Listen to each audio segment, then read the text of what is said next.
ಎಲ್ರಿಗೂ ನಮಸ್ಕಾರ. ಎಲ್ಲರಿಗೂ ಉಷಾಂತರಂಗ ಯೂಟ್ಯೂಬ್ ಚಾನಲ್ಗೆ ಸ್ವಾಗತ. ಇವತ್ತಿನ ವಿಡಿಯೋದಲ್ಲಿ ತಂದೆ ತಾಯಿಗಳು ಅಥವಾ ಮಕ್ಕಳು ಪ್ರತಿಯೊಬ್ಬರು ಕೂಡ ಕಂಪಲ್ಸರಿಯಾಗಿ ವಿಡಿಯೋನ ಸಂಪೂರ್ಣವಾಗಿ ನೋಡಿ. ತುಂಬಾ ಇನ್ಫಾರ್ಮೇಟಿವ್ ವಿಡಿಯೋ ಆಗಿರುತ್ತೆ.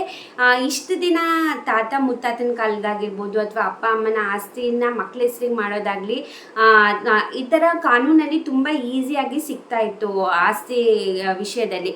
ಬಟ್ ಇನ್ನು ಮುಂದೆಯಿಂದ ಅಷ್ಟು ಈಸಿಯಾಗಿ ಅಪ್ಪ ಅಮ್ಮನ ಆಸ್ತಿ ಆಗಿರ್ಬೋದು ಅಥವಾ ತಾತ ಮುತ್ತಾತನ ಆಸ್ತಿ ಆಗಿರ್ಬೋದು ತಗೊಳಕ್ಕಾಗಲ್ಲ. ಯಾಕೆ ಏನು ಅನ್ನೋದನ್ನ ಈ ವಿಡಿಯೋದಲ್ಲಿ ತಿಳಿಸ್ಕೊಡ್ತೀನಿ. ಇದು ತುಂಬಾ ಇಂಪಾರ್ಟೆಂಟ್ ವಿಡಿಯೋ. ನೀವು ಕೂಡ ಪೂರ್ತಿಯಾಗಿ ನೋಡಿ, ಹಾಗೆ ನಿಮ್ಮ ಫ್ರೆಂಡ್ಸ್ ಆ್ಯಂಡ್ ಫ್ಯಾಮಿಲಿಗೂ ಕೂಡ ಶೇರ್ ಮಾಡಿ.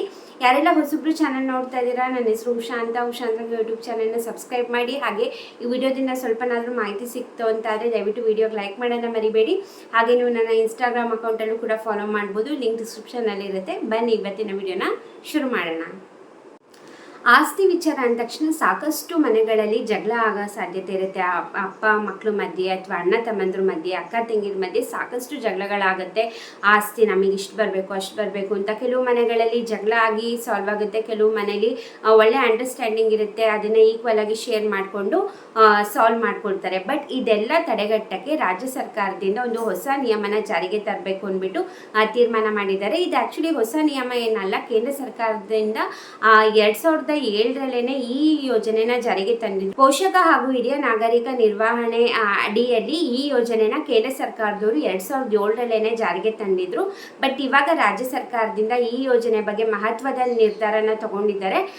ಏನಪ್ಪ ಅಂತಂದ್ರೆ, ಇಷ್ಟು ದಿನ ಏನಾಗ್ತಿತ್ತು, ಅಪ್ಪ ಅಮ್ಮಂಗೆ ಏಜ್ ಆಗ್ತಿದೆ, ವಯಸ್ಸಾಗ್ತಿದೆ ಅಂದಾಗ ಮಕ್ಕಳ ಹೆಸರಲ್ಲಾಗಿರ್ಬೋದು ಅಥವಾ ಸಂಬಂಧಿಕರಲ್ಲೇ ವಿಲ್ ಬರೆಯೋದಾಗಿರ್ಬೋದು ಅಥವಾ ದಾನಪತ್ರ ಕೊಡೋದಾಗಿರ್ಬೋದು ಮಾಡ್ತಾ ಇದ್ರು. ಕೆಲವು ಕಡೆ ಏನಾಗ್ತಾ ಇತ್ತು, ಆಸ್ತಿ ಎಲ್ಲ ಬಂದ ಕೂಡಲೇ ಮಕ್ಕಳು ಪೇರೆಂಟ್ಸ್ನ ನೋಡ್ಕೊಳೋದಾಗಿರ್ಬೋದು ಅಥವಾ ಯಾರು ದಾನಪತ್ರ ಕೊಟ್ಟಿರ್ತಾರೆ ಅವ್ರನ್ನ ನೆಗ್ಲೆಕ್ಟಾಗಿ ನೋಡ್ಕೊಳೋದು ಅಥವಾ ಅನಾಥಾಶ್ರಮಕ್ಕೆ ಸೇರಿಸೋದಾಗಿರ್ಬೋದು, ಅವರಿಗೆ ಹಿಂಸೆ ಕೊಡೋದಾಗಿರ್ಬೋದು, ಆ ಥರ ಮಾಡ್ತಾಯಿದ್ರು. ಬಟ್ ಇನ್ನು ಮುಂದೆ ಆ ಥರ ಮಾಡೋದಕ್ಕೆ ಅವಕಾಶ ಇಲ್ಲ. ಹೌದು, ಇನ್ನು ಮುಂದೆ ಏನಾದರೂ ವಿಲ್ಲೆಲ್ಲ ಆಸ್ತಿ ನಮ್ಮ ಹೆಸ್ರಿಗೆ ಬಂದಿದೆ, ಇನ್ನು ಮುಂದೆ ಏನೂ ಮಾಡ್ಕೊಳಕ್ಕಾಗಲ್ಲ, ನಾವು ಹೆಂಗೆ ಬೇಕೋ ಹಂಗೆ ನೋಡ್ಕೋಬೋದು ಅಂತ ಮಾಡೋಕ್ಕಾಗಲ್ಲ. ಯಾಕಪ್ಪ ಅಂತಂದರೆ ಈ ಯೋಜನೆ ಏನು ಜಾರಿಗೆ ತಂದಿದ್ದಾರೆ, ಇನ್ನು ಮುಂದೆಯಿಂದ ಪೇರೆಂಟ್ಸ್ ಏನಾದರೂ ಈಗ ಆಸ್ತಿ ಬರೆದ್ಬಿಟ್ಟಿರ್ತಾರೆ, ಮಕ್ಕಳು ನಮ್ಮನ್ನ ಸರಿಯಾಗಿ ನೋಡ್ಕೊತಾ ಇಲ್ಲ, ನಮ್ಮನ್ನು ನೆಗ್ಲೆಕ್ಟಾಗಿ ಮಾಡ್ತಿದ್ದಾರೆ ಅಥವಾ ಅನಾಥಾಶ್ರಮಕ್ಕೆ ಸೇರಿಸ್ಬಿಟ್ಟಿದ್ದಾರೆ ಅಂತ ಸಂದರ್ಭದಲ್ಲಿ ಅವರು ಕಾನೂನಾತ್ಮಕವಾಗಿ ಆ ಹೆಸರಲ್ಲಿ ಏನು ವಿಲ್ ಮಾಡಿರ್ತಾರೆ ಅಥವಾ ದಾನ ಮಾಡಿರ್ತಾರೆ ಅದನ್ನು ರದ್ದು ಮಾಡಿಬಿಟ್ಟು ಮತ್ತೆ ಅವ್ರ ಹೆಸರಲ್ಲೇ ಆಸ್ತಿನ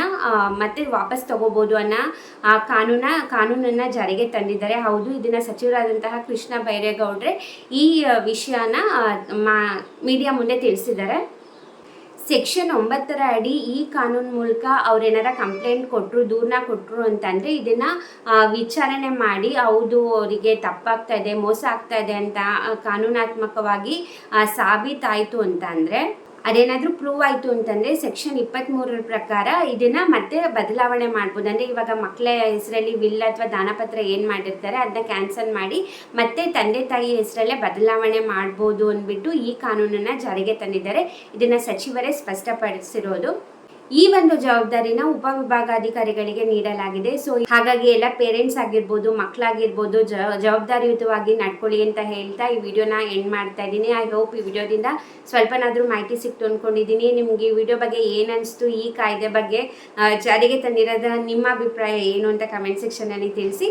ಹಾಗೆ ಈ ವಿಡಿಯೋ ಇಷ್ಟ ಆಯಿತು ಅಂತಂದರೆ ವಿಡಿಯೋಗೆ ಲೈಕ್ ಮಾಡಿ, ಸಬ್ಸ್ಕ್ರೈಬ್ ಮಾಡಿಲ್ಲ ಅಂದರೆ ಈಗಲೇ ಸಬ್ಸ್ಕ್ರೈಬ್ ಮಾಡ್ಕೊಳ್ಳಿ. ಯಾರೆಲ್ಲ ಸಬ್ಸ್ಕ್ರೈಬ್ ಮಾಡ್ಕೊಂಡು ನೋಡ್ತಾ ಇದ್ದೀರಾ, ಥ್ಯಾಂಕ್ ಯು ಸೋ ಮಚ್. ಹೀಗೆ ಸಪೋರ್ಟ್ ಮಾಡಿ, ಹೀಗೆ ಎನ್ಕರೇಜ್ ಮಾಡಿ. ಇಷ್ಟೊತ್ತು ವಿಡಿಯೋ ನೋಡಿ. Thank you. Namaskar.